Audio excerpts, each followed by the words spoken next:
I've been introduced. I have a background in electrical engineering. I'm based in Berlin, and I work for a startup here in Berlin. So yeah, I more or less have the same outline. I do not have a presentation, so I will just more or less try and answer the questions as asked. So what am I really curious about? And I've tried to think about this question for a while and think about my thought processes. So I more or less came to the understanding that I am mostly influenced by the life I have lived. So I more or less tend to try and make choices depending on the life that I live. So yeah, I'm an electrical engineer. I have worked, I got my bachelor's in electrical engineering, and like a good engineer, I went to work for an electrical company. So it's a monopoly. I come from East Africa, and from that, for the 4 years I was there, I realized that I was doing more or less the same thing over and over again. In the electrical plants, I was working with transformers and all, and I thought, okay, so I don't want to live my life like this, and I wanted to know how I can contribute to the future of our climate. And so I dug a little deep into some of the departments in the company, and I found that only 30% of the country was electrified. And so I asked a few questions, and I was told that building electrical lines to cover the rest of the country is going to be more or less impossible, because you can't get money from the villagers, and it will require up to like 100 years to get your money back. And it was not really a priority for the energy companies. And so I tried to find ways to contribute, and that's more or less made me want to move to Europe. And of course, I picked Germany because of Energiewende. And I got my master's degree in renewable energy. And with this, I was very excited about starting this process of learning more about how to contribute to ensure that the world more or less moved into consuming green energy. And to my dismay, I realized that even in Germany, only 38% of the energy that is consumed comes from renewables. And so with that, I did a lot of research and decided to join one company that is building an energy exchange. And so I know I'm trying to answer this question based on my work, but like I said, my curiosity, my creativity is built on everyday ways in which I live. And for me, it was really important, because with the work I do at the moment, we are building this energy exchange that will allow people to buy and sell energy from themselves. And so this brings me to my second question. What exactly am I curious about? And so I would just like you to imagine that the first law of thermodynamics says that energy can only cannot be created or destroyed. It can only be converted from one form to another. So can you can try to imagine if you're more or less also in that energy flow. What if you as a person have the freedom to decide where your energy comes from? You have the freedom to buy yourself energy.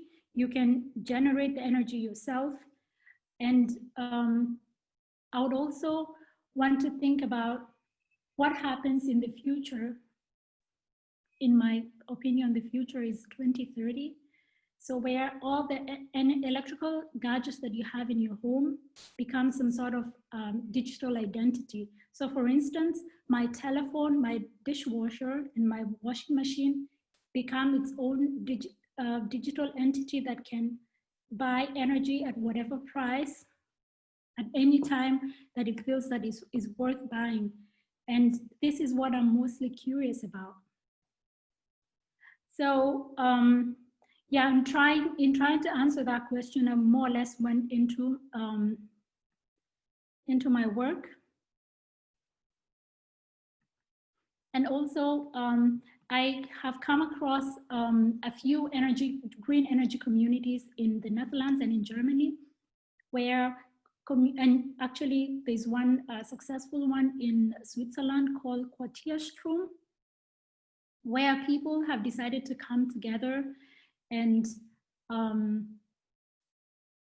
have like some sort of like community generation, and then they would consume whatever it is they generate, and then the surplus is mostly stored in batteries or yeah, or can be sold back into the energy companies.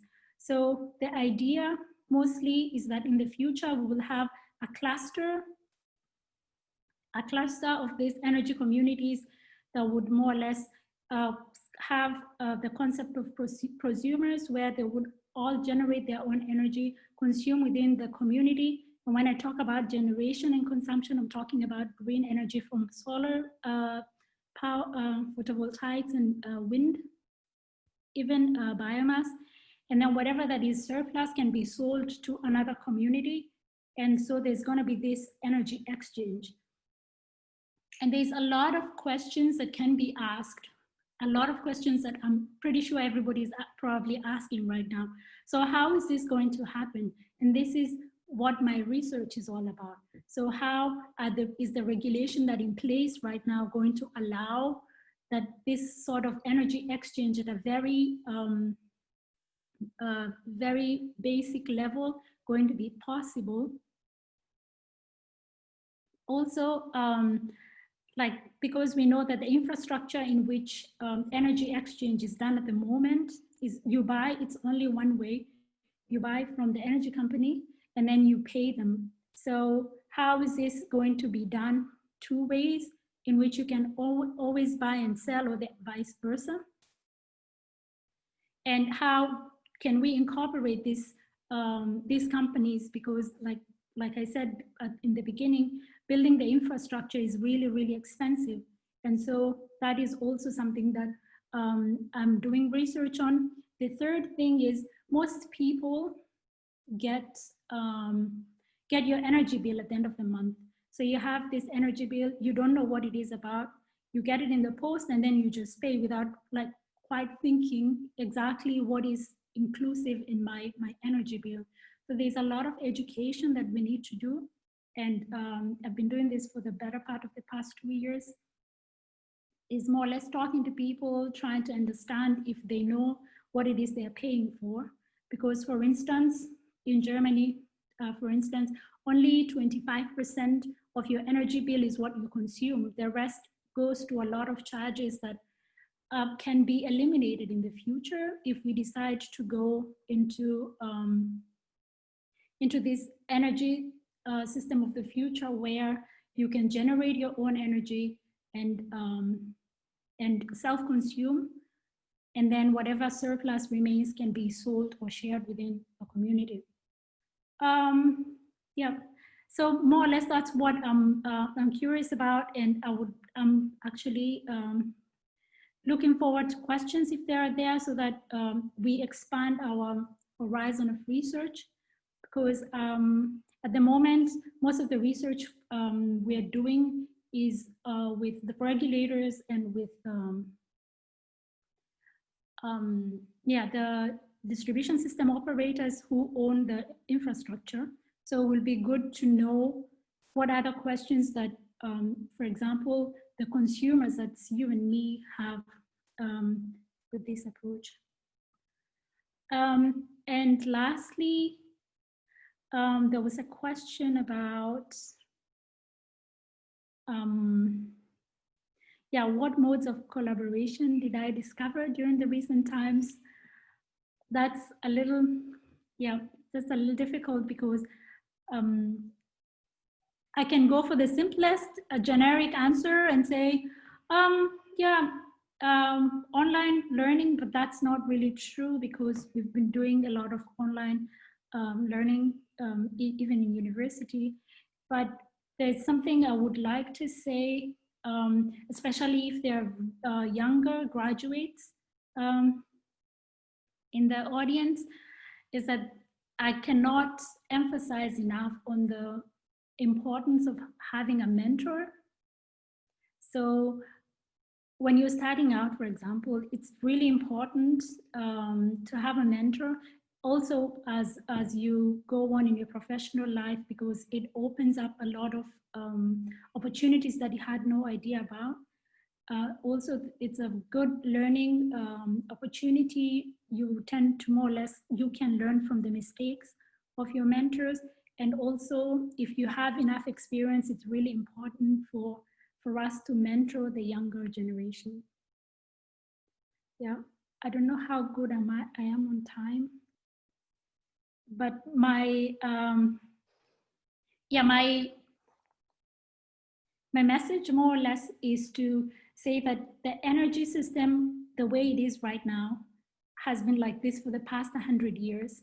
And we have a way to change it that includes everyone, that would be better for the environment and even cheaper for everyone to have access. Because at the moment, approximately about 1 billion people in the world don't have access to energy. And that's a problem that needs to be solved.